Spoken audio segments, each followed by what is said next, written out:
Hello there, I'm Chris Stashio. I'm Mike White. And this is Father Malone. And we're the hosts of the Dreams for Sale podcast, a once-a-month look at the only Twilight Zone reboot worth watching, Twilight Zone from 1985. On this episode of Dreams for Sale, we're going to be taking a look at the 18th episode of the Twilight Zone's first season. That episode is broken into three segments: Gramma, Personal Demons, and Cold Reading. So this episode aired February 14th, 1986.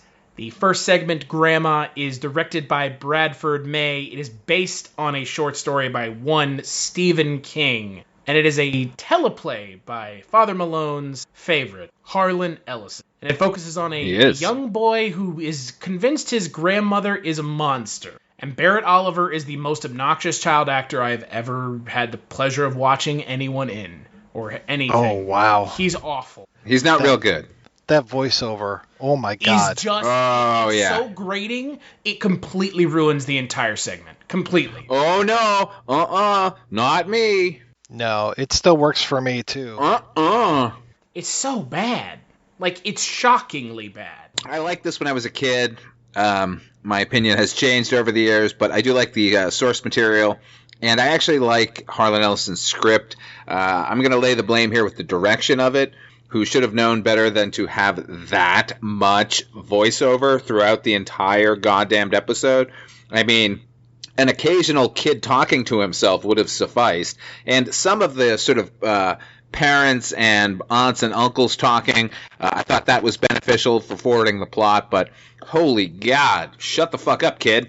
Like, you know, the best way to kill tension in any horror situation is to have a character keep talking, and this is just wall to wall.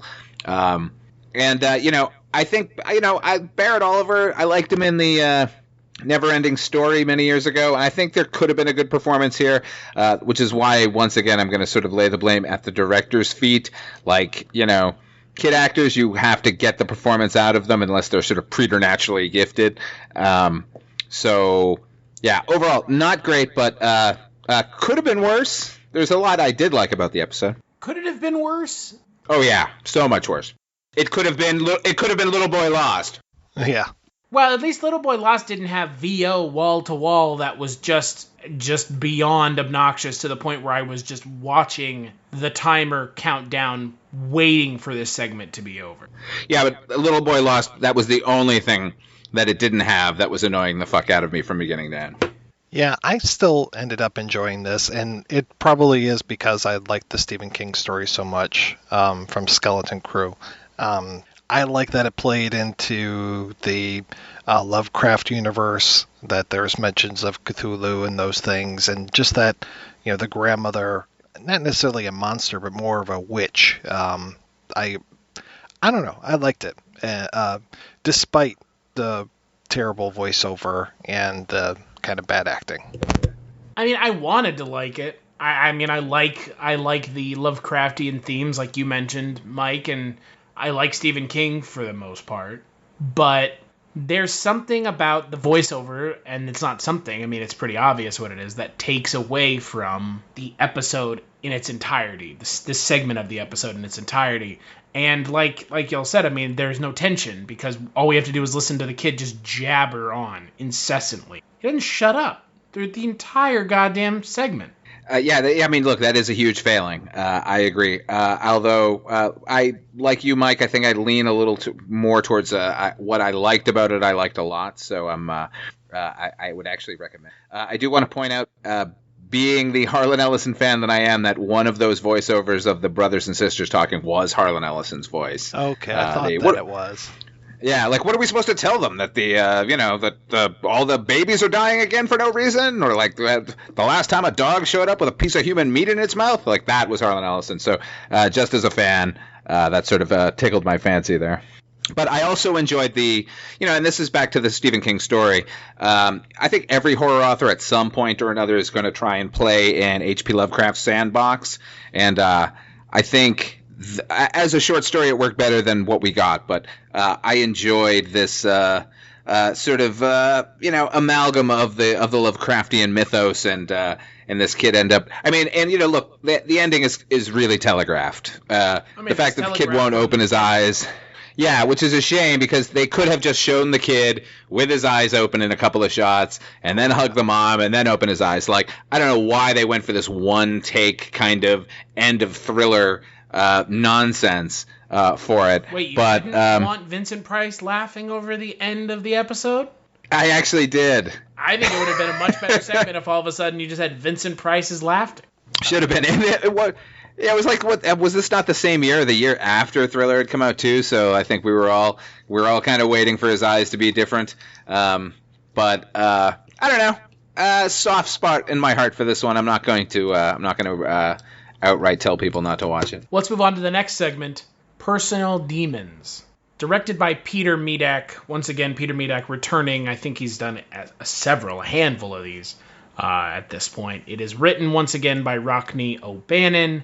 And it stars Martin Balsam as a scriptwriter who is dealing with writer's block while also being tormented by little creatures. Little people in hoods and masks. Yeah.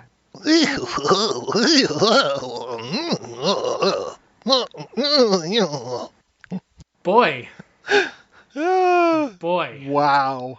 Another episode with some really particular performances. Well, I have to say that thank goodness that the Twilight Zone and Amazing Stories and all of these things were going on at this time, because it was such a boom time for little people to get jobs. Wasn't it? That's hilarious. Between this and the next episode, we've got a lot of little people that are being employed here. Absolutely, and on Amazing Stories, and on Tales from the Dark Side, and Monsters, and whatever else was going on. You're absolutely right. It was like, well, we need something odd. We need something a little bit off. Get us a little person. I got Billy Curtis on speed dial.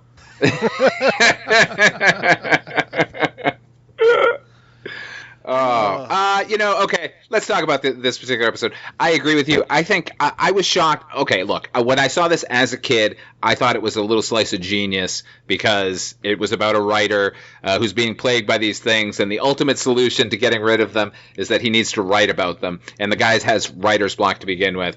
The character of the writer is named Rockne O'Bannon, and it turns out it was written by Rockne O'Bannon. So for my 13-year-old head, I thought that was a slice of genius. Revisiting it, I should say, after we spoke to Rock O'Bannon about this particular episode, I was a little bit shocked at how one note Mr. Martin Balsam is. Oh no, look at them. They're in the room. Can't you see them? Now they're coming for me. Help me. Oh, don't you see them over? It was a little, not so great. Kind of stilted. Yeah. This is the same show that 2 episodes ago provided us with To See the Invisible Man. And, now we're getting these, kind of hokey, kind of schlocky performances off kilter segments that don't work very well. And it's odd because there's just this weird disconnect with this reboot of the show is it doesn't seem like it ever balances the episodes with serious and comedic segments. It's either all serious or all comedic, and the comedic episodes are then not even played for comedy. They're played straight sometimes, too. Like Tooth and Consequences, which was played completely straight in an episode that had 2, dramatic segments as well. I don't understand at all, because the show is all over the place in a way that it didn't need to be with its tone.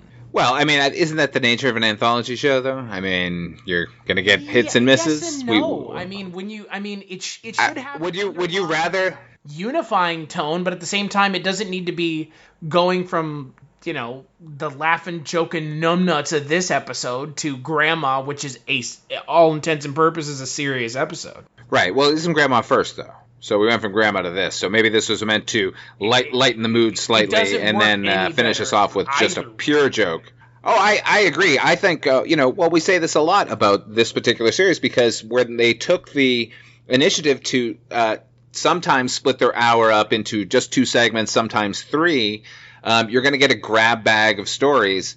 And more often than not, while the individual segments work, it didn't seem like there was any forethought to like a DJ set, this leads to this, builds to that, builds to that. It's like there isn't. It just does seem like they kind of threw it all together. It's 3 disjointed lines with no connecting. Nothing. Yeah, and it seems like they always tried to lead with the best story of the evening, which is a weird move. Like, wouldn't you want to build up to that? But I guess when you're dealing with the nuts and bolts of television of the time, you're like, we're going to lose people in the last half hour. Let's give them something great at the start, and that'll keep them like when everyone's tuning into this and that other show, like at the half hour mark.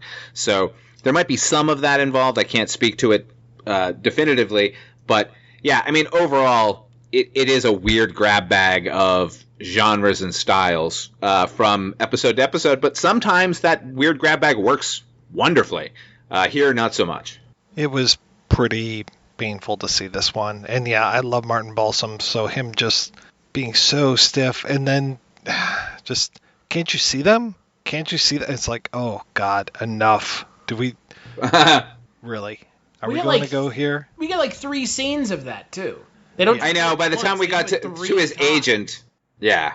Like, really? We need to see the agent do the same thing? Like, couldn't he have barricaded himself in earlier or something happened different? But, it's an interstitial one, so it doesn't have to hit with the full force of the other ones, I suppose. But here's the thing about interstitials. We've had interstitial segments that have been really good. And so it's almost not an excuse. Right, no, and nor am I making that excuse for them. I'm just saying, like... But I'm just saying, like, the show kind of feels like it's using these interstitials as just throwaway.